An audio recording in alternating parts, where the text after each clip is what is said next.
harus dijaga.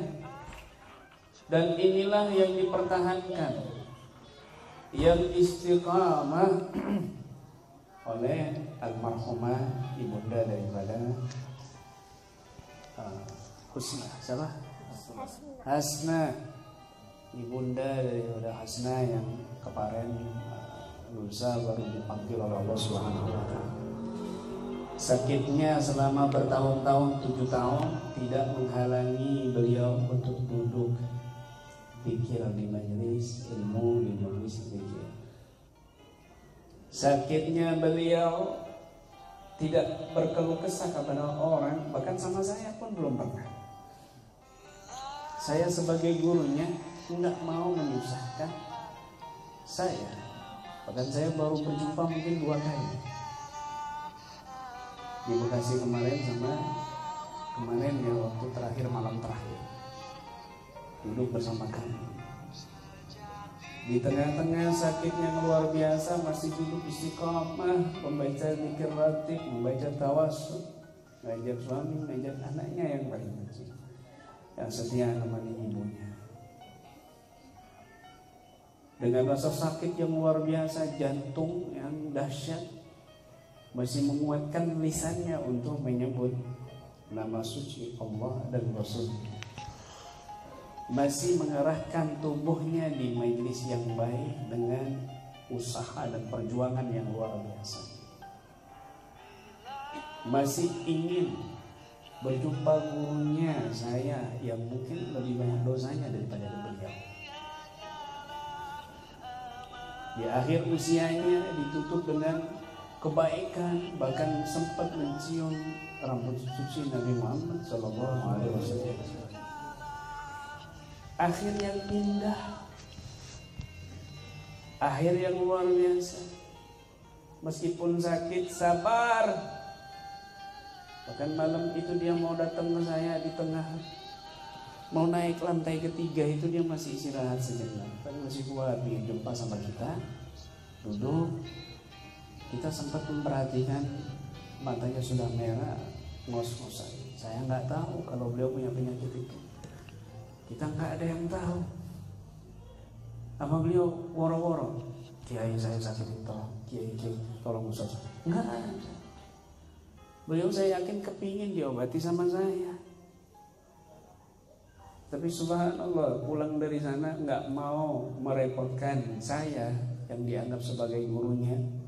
Mungkin butuh istirahat, pamit ya, sampai cium tangan, diberitahu sama serbatnya, nangis lama dan minta didoakan. Kita doakan. Subhanallah. Kemudian masih menyempatkan dia ke kantor PC untuk duduk-duduk bersama-sama. Menahan sakit yang luar biasa, tetapi akhir yang indah ya, seperti orang tidur nyenyak. Sabar, sudah pasti itu surga. Husnul Khatimah. Kenapa? Sudah kelihatan nyata di dunia itu. Terjadi di zaman Nabi, seorang wanita bercadar sering kesurupan kejang-kejang bertahun-tahun lamanya. Teman-temannya kasihan, didatangkan kepada Nabi, diantar ke hadapan Nabi. Ya Nabi, orang ini sakit, sampai berbicara sendiri, wahai Nabi, doakan aku sembuh. Aku ini sering kesurupan, aku sering kejang-kejang, wahai Nabi. Apa jawabnya Nabi? Kalau kamu sabar, kalau aku doakan, kamu pasti sembuh. Allah kasih kesembuhan. Tapi kalau kamu sabar, walakil jannah, kamu akan dapat surga.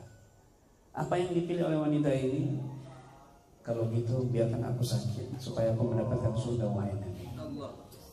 Walakinni atakasyaf ya Rasulullah. Akan tetapi aku sering tersingkap gamisku, auratku, wahai Nabi. Maka Nabi mendoakan supaya Allah tutupi auratnya, tutupi ketika beliau reaksi kejang-kejang kesurupan. Subhanallah, setiap beliau kesurupan tertutup, tidak tersingkap. Sampai wafat, para malaikat turun menghormati sahabat perempuan yang sering kesurupan itu. Dan sampai dipuji oleh Nabi Shallallahu Alaihi Wasallam dan mendapatkan jaminan surga dari Nabi Shallallahu Alaihi Wasallam. Sabar, sakitnya luar biasa, kejang-kejang saling kesurupan. Sabar, enggak sehat, enggak sembuh, tapi subhanallah dipilih surga, lebih memilih surga. Ini yang dicontoh oleh Sri Kandi kita almarhumah Suprapti. Ya Allah, harum namanya dikenalnya. Subhanallah. Mujahidah, syahidah insyaallah. Ini yang perlu kita contoh, ini yang perlu kita perhatikan. Kebaikannya, kesabarannya, keteguhannya di dalam mendidik putra putrinya. Ya, kita doakan keturunannya menjadi orang yang soleh. Kita doakan keluarganya Allah berikan kesabaran, keteguhan, dan ada penggantinya dari anak-anaknya, dari putra putrinya yang lebih baik lagi, yang lebih tinggi lagi derajatnya. Amin ya rabbal alamin.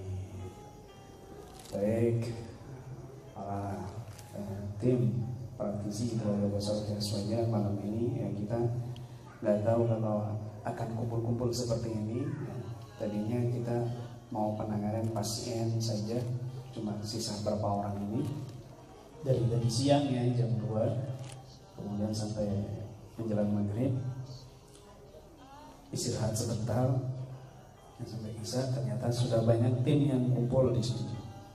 Sudah banyak tim yang kumpul di sini, maka apalagi ada keluarga almarhumah menyempatkan diri dari Tasikmalaya datang ke sini untuk kumpul silaturahmi.